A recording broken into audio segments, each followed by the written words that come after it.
Ordinarily, this place is swarming with kids. In the days before the snow finally fell this December, Dorothy Hansen thought a lot about how her life has been different in 2020. I thought about it for several days, and then I thought, you know, the three things that I am missing terribly. One is all the neighborhood kids, because you don't even see them out. Dorothy gave them ice cream during the summer months and calls them her neighborhood grandchildren. When I see them, we say hi and so forth. But that's not the only loss. She missed her church family. There she is. And then I also realized that I could not go to the hospital when my daughter had her first baby, and that was on Thanksgiving Day. Here are just random pieces. Dorothy's loss echoes what many seniors missed out on during COVID-19. I pictured myself looking out the window at all these lovely things that I can't get to. She channeled her thoughts into a collage. It makes it almost more poignant because I can see, you know, it's a visual.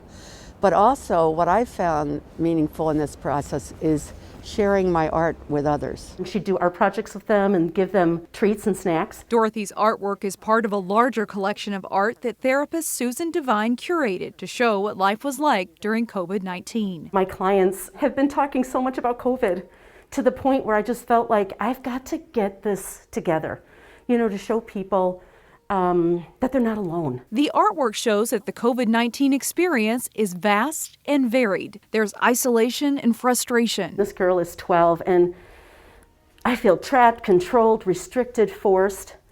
She drew a picture of her house and she wrote slam the door, like I'm locked in. Those feelings show up time and time again among people of all ages who have missed out on important events and missed seeing friends and family. But the artwork shows other feelings too. They came up with all the positive things that have come out of COVID. So bonfires with family and friends. One of them got a puppy. I go for colorful a lot. 11-year-old LORIEN Compton's artwork shows a little of each side. I think it's good to show both sides because it can show people like that things aren't as bad as they think they are, but they should still be cautious. She misses going to the movie theater, but LORIEN also points out it was a time when her family intentionally brought joy to others. We painted rocks and put like hearts in front of their driveways for our neighbors. For a preteen who didn't experience direct loss, COVID-19 was a time that was just different. I don't think COVID would make me sad. It makes me, I don't know, really. It's a tough thing for many to verbalize.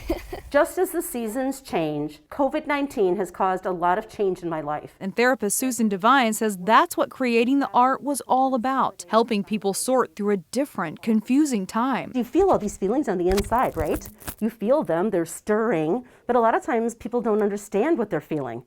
And so this gives it a shape. Art therapy gets those feelings out in the open so you can discuss something that's physical and tangible. The emotions that they've experienced are now kind of projected out onto the artworks. When you see the pictures of so many experiences lumped together in one place, that's when you can see there's no right or wrong way to feel about something that has impacted us all. They really feel heard and understood. Whether you are enjoying a more laid-back life at home or feeling incredibly isolated, you can see here that you are not alone. This is just a small, token. My hope and prayer is that, my clients, or the people that have contributed to this, feel heard and will know that they're not alone.